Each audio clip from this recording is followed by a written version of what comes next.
Hello అండి, అందరికీ నమస్కారం. Welcome back to our channel. ఈరోజు స్టోరీ మనసున మనసై ఎపిసోడ్ 26. సరేలే, ఇక్కడి నుంచి మనం ఒక మ్యూజిక్ షోకి వెళ్దాం, ఏమంటావు అని తన్మయి అడిగింది. ఇంతలో అవంతిక ఫోన్కి ఒక తెలియని నెంబర్ నుండి మెసేజ్ వచ్చింది. కానీ అందులోని విషయం మాత్రం ఆమెకు ఎక్కడో చూసినట్టు అనిపించింది. సాయంత్రం 4 గంటలకు బాడీగార్డ్ వచ్చి నేను పికప్ చేసుకుంటాడు. కింద అనిరుద్ధ్ అని పేరు ఉంది. అంటే ఈ నెంబర్ అనిరుద్ధదేనా? అసలు బాడీగార్డ్ తననెందుకు పికప్ చేసుకోవడం? అవంతిక ఆలోచనలో పడింది. నేను చెప్పేది వింటున్నావా అవంతిక? ఈరోజు మధ్యాహ్నం ఒక మంచి మ్యూజిక్ షో ఉంది, తన్మయి చెప్తూ అవంతిక బుగ్గగిల్లింది. ఆ షో ఏ టైంకి? అవంతిక తన ఫోన్ పక్కన పెడుతూ అడిగింది.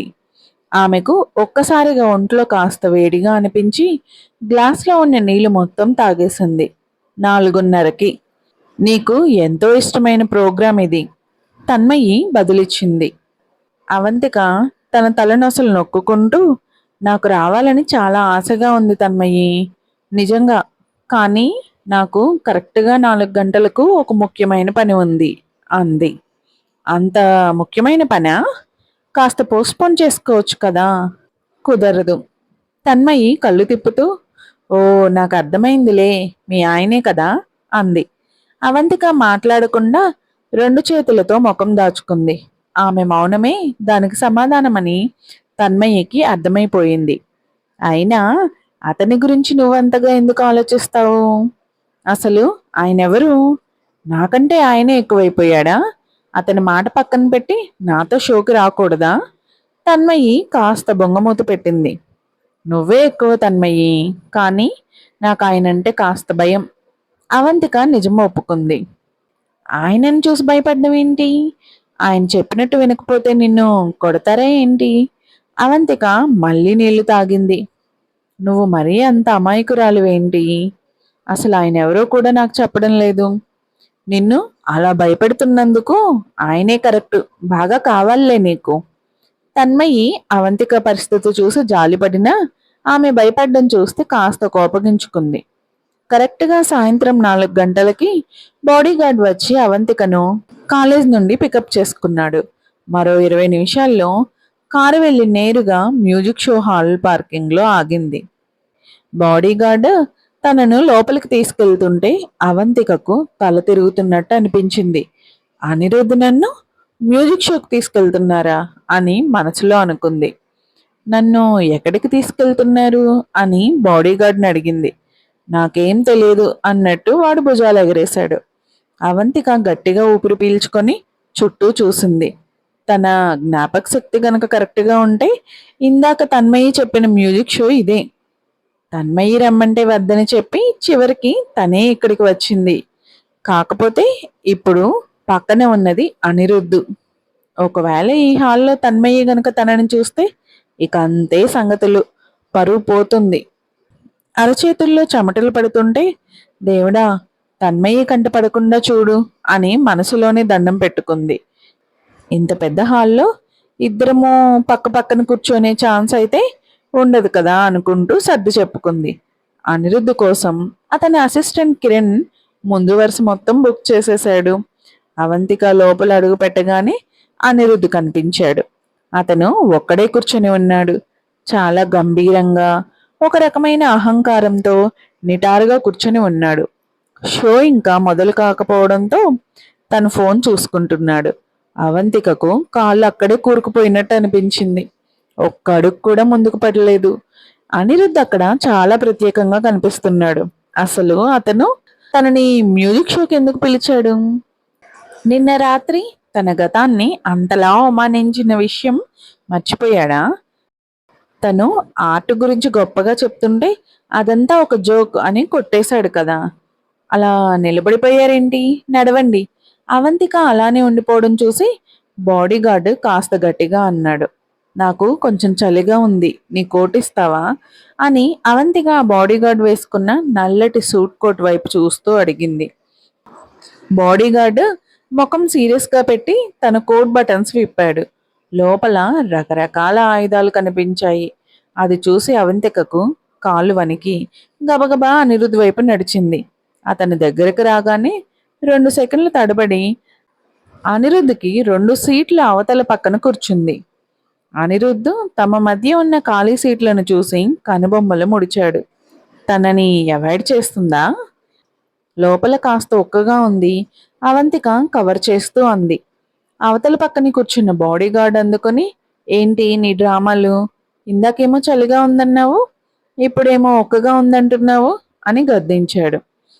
అవంతిక గట్టిగా ఊపిరి పీల్చుకొని, కాస్త ఇబ్బందిగా, నువ్వెప్పుడు ఇంతేనా? ఎక్కువ మాట్లాడతావు? టీవీల్లో వచ్చే బాడీగార్డ్స్ ఎప్పుడూ నోరు మూసుకుని ఉంటారు. నువ్వు కూడా నీ బాస్ని కాపాడడం మీద దృష్టి పెట్టొచ్చు కదా అంది. ఆ మాటకి బాడీగార్డుకి ఏం మాట్లాడాలో అర్థం కాలేదు. అబ్బా, ఎంత పొగరు ఈ అమ్మాయికి అని మనసులో అనుకున్నాడు. అనిరుద్ధ్ బాడీగార్డ్ వైపు కోపంగా చూసి, నువ్వు కాస్త దూరంగా కూర్చో అన్నాడు. వెంటనే వాడు లేచి ఆ వరుసలో చివరన ఉన్న సీట్లోకి వెళ్ళి కూర్చున్నాడు. అప్పుడు గాని అవంతికకు కాస్త ప్రశాంతత దొరకలేదు. మనసుని కుదుటపరుచుకోవడానికి మళ్ళీ గట్టిగా ఊపిరి పీల్చుకుంది. అంతలో ఆమెకు ఒక ఐడియా వచ్చింది. తన కోటు విప్పి నీటిగా మడతపెట్టి అనిరుద్ధ్కి తనకు మధ్యలో ఉన్న ఖాళీ సీట్లో పెట్టింది. తర్వాత తన జుట్టు ముడివిప్పేసి జుట్టునంతా ముఖం ముందుకు వేసుకొని ముఖం కనబడకుండా కవర్ చేసుకోవడానికి ట్రై చేసింది. ఇలా చేస్తే తన్మయ్యి ఒకవేళ తన ముందుకు వచ్చినా ముఖం గుర్తుపట్టలేదు. అనిరుద్ధ్ ఇదంతా చాలా కూల్గా చూస్తున్నాడు. ఆమె ఏం చేయాలని చూస్తుందో అతనికి అర్థం కావడం లేదు. తన అందాన్ని చూపిస్తుందా లేక తనని ఆట పట్టిస్తుందా? అవంతిక, అనిరుద్ధ్ పిలవబోయాడు. నాతో మాట్లాడకండి. అవంతిక జుట్టుతో ముఖాన్ని కవర్ చేసుకుంటూనే గుసగుసలాడింది. నా ఫ్రెండ్స్ కూడా ఈ షోకి వచ్చారు. నేను ఇక్కడ ఉన్నట్టు వాళ్ళకు తెలియడం నాకు ఇష్టం లేదు. అనిరుద్ధ్ పెదవులు గట్టిగా ముడిచాడు. అతని ముఖం గంభీరంగా మారింది. కళ్ళల్లో ఉన్న ప్రశాంతత మాయమయ్యింది. అనిరుద్ధ్కి తన పరిస్థితి చూసి నవ్వాలో ఏడవాలో అర్థం కాలేదు. తన స్నేహితులకు తను కనపడకూడదు అని అవంతిక ఎందుకు అనుకుంటుంది? తనతో కలిసి రావడం ఆమెకు అంత అవమానంగా ఉందా? కాసేపటికి మ్యూజిక్ షో మొదలైంది. అవంతిక కాస్త కూల్ అయింది. దేవుడి దయ వల్ల తన్మయి తనను చూడలేదు. అసలు తను ఎక్కడ కూర్చుందో ఏంటో. వెనక్కి తిరిగి చూడాలని ఉన్నా మళ్ళీ ఎక్కడ దొరికిపోతానో అని ఆగింది. నిజానికి తన్మయి తన ఇంకో ఫ్రెండ్తో కలిసి 5వ వరుసలో కూర్చొని ఉంది. అసలు ఆ ఫ్రంట్ రోలో కూర్చున్నది ఎవరు? 3 మనుషులు అన్ని సీట్లు ఆక్యుపై చేశారు. ఎంత వేస్ట్! తన్మయి పక్కనున్న ఫ్రెండ్తో కంప్లైంట్ చేస్తూ అంది. ఆ ఫ్రెండ్ ముందు వరుస వైపు చూస్తూ, ఎవరో పెద్ద ధనవంతులై ఉంటారు. మనం 5వ వరుసలో కూర్చున్న టికెట్ ధర 5,000 రూపాయల పైనే ఉంది. మరి ఫ్రంట్ రో టికెట్స్ ఎంత రేటు ఉంటాయో? ఆ వరుస మొత్తం వాళ్ళే బుక్ చేసినట్టున్నారు. ఆ మధ్యలో కూర్చున్న వ్యక్తిని చూస్తేనే తెలుస్తుంది అపర కుబేరుడు అని. అతని పక్కనే ఉన్న అమ్మాయి బహుశా అతని కూతురు లేదా లవర్ అయి ఉంటుంది. అవతల పక్కన ఉన్న కండలు తిరిగిన వ్యక్తి ఖచ్చితంగా బాడీగార్డే అంది. తన్మయ్య కూడా ఆ మాట నిజమే అన్నట్టు తలూపింది. ఆ ఎడం పక్కన కూర్చున్న అమ్మాయిని చూస్తుంటే సరిగ్గా నా బెస్ట్ ఫ్రెండ్ లాగే ఉంది. అవంతిక తల వెనుక భాగాన్ని చూపిస్తూ తన్మయి తన పక్కనున్న ఫ్రెండ్తో అంది. అయినా నా బెస్ట్ ఫ్రెండ్ వెనుక భాగం ఎలా ఉంటుందో నాకు తెలీదా ఏంటి? తన్మయ్య అమ్మాయిని ఎంత చూస్తే అంతగా ఆమె అవంతికలాగే అనిపించింది. వెంటనే తన్మయ్య తన ఫోన్ తీసి ఎవరూ చూడకుండా ఒక ఫోటో తీసింది. మ్యూజిక్ హాల్ లోపల ఫోటోలు తీయకూడదు తెలుసా అని పక్కనున్న ఫ్రెండ్ హెచ్చరించింది. నీకు అంతగా అనుమానంగా ఉంటే నేరుగా ఫ్రంట్ రోకి వెళ్ళి చెక్ చేయొచ్చు కదా. వద్దులే, ఎలాగో షో స్టార్ట్ అవబోతోంది అంటూ తన్మయ్య ఆ ఫోటోను అవంతికకు మెసేజ్ చేసింది. అవంతిక జేబులో ఉన్న ఫోన్ వైబ్రేట్ అవ్వడం ఆమెకు తెలిసింది. ఫోన్ తీసి చూసేసరికి తన్మయ్య నుండి మెసేజ్ ఉంది. అవంతిక, ఈ ఫోటోలో ఉన్న అమ్మాయి చూడ్డానికి సరిగ్గా నీలాగే ఉంది కదూ?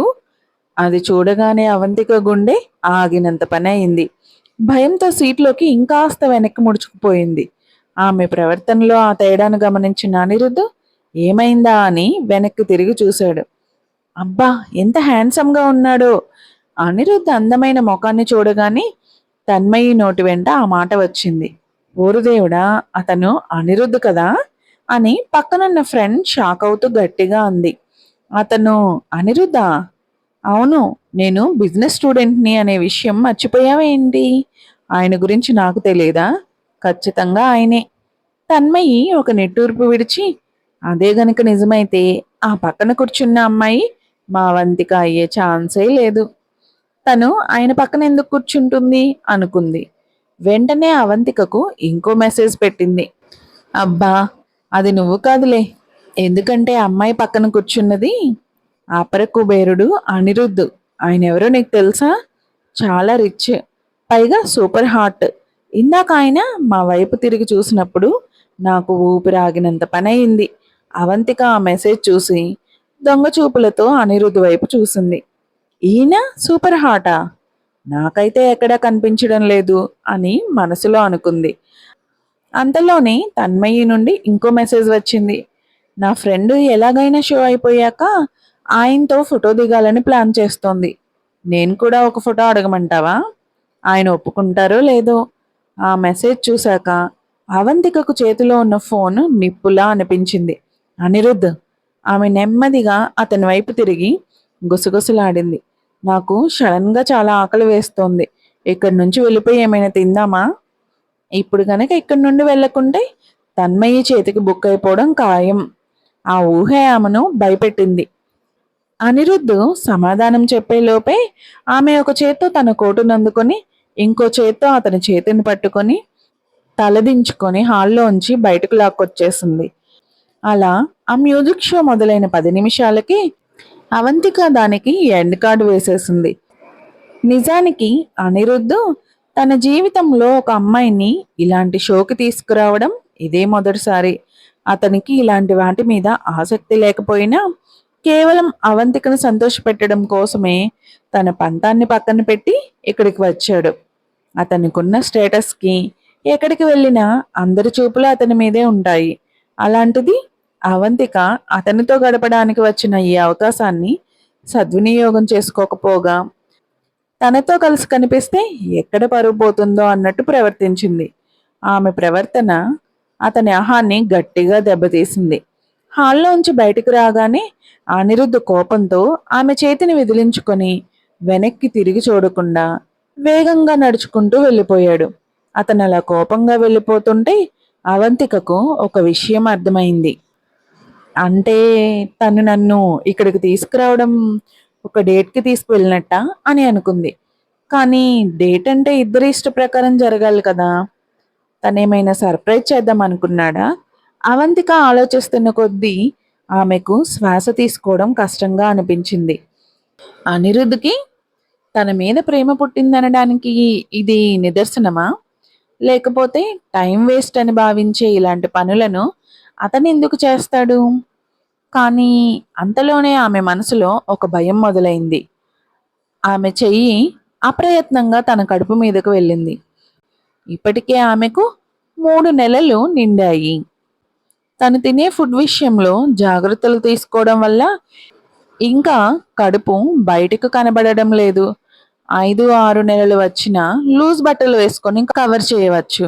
మరి డెలివరీ టైం దగ్గర పడితే పరిస్థితి ఏంటి? ఎంత సన్నగా ఉన్నా ఆ సమయంలో కడుపు కనపడకుండా దాచడం ఎవరికీ సాధ్యం కాదు. అప్పటి వరకు తను అనిరుద్ధ్ పక్కన ఉంటే ఖచ్చితంగా దొరికిపోతుంది. అవంతిక రోడ్డు మీద దిక్కుతోచకుండా తిరగసాగింది. చేతిలో కోటు ఉన్నా ఒంటి మీద మాత్రం ఒక తేలికపాటి టీషర్ట్ ఉంది.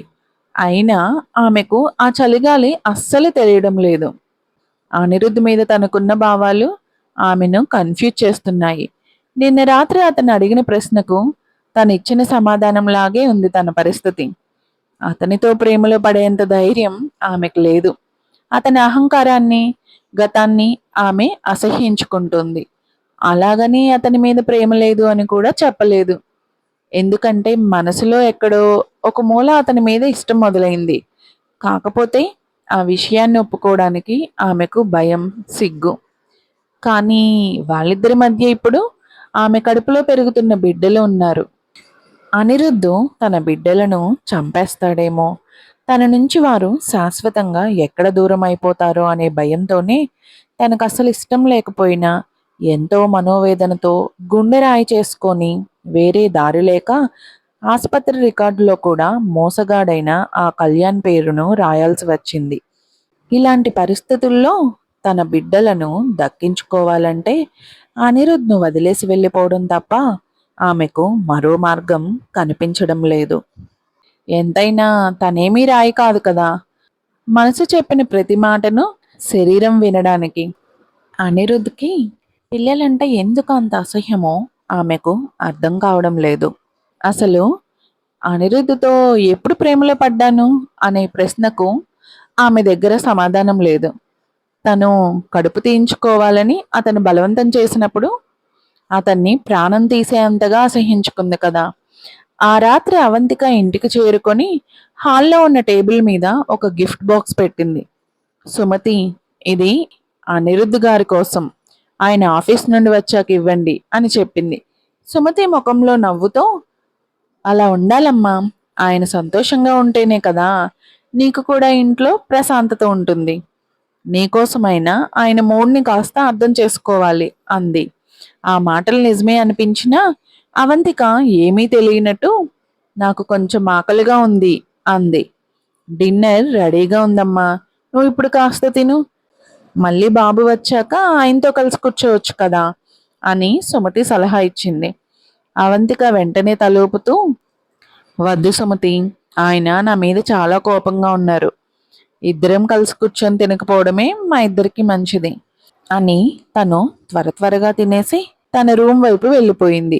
సుమతి ఏం మాట్లాడాలో తెలియక అలానే చూస్తూ ఉండిపోయింది. ఈసారి అవంతిక అనిరుద్ధ్ బాబుకి ఎలా కోపం తెప్పించింది? అనిరుద్ధ్ బాబుకి కోపం ఎక్కువ అనేది నిజమే, కానీ ఆయన అనుకున్నట్టు పనులు జరుగుతున్నంత కాలం ఆయన ఊరికే ఎవరి మీద కోప్పడరు. ఈ వీడియో మీకు నచ్చితే మర్చిపోకుండా లైక్ చేయండి. మరిన్ని ఇలాంటి ఆసక్తికరమైన అప్డేట్స్ కోసం సబ్స్క్రైబ్ చేసుకోండి. మీ అభిప్రాయాలను కామెంట్ రూపంలో తెలియచేయండి. Thank you.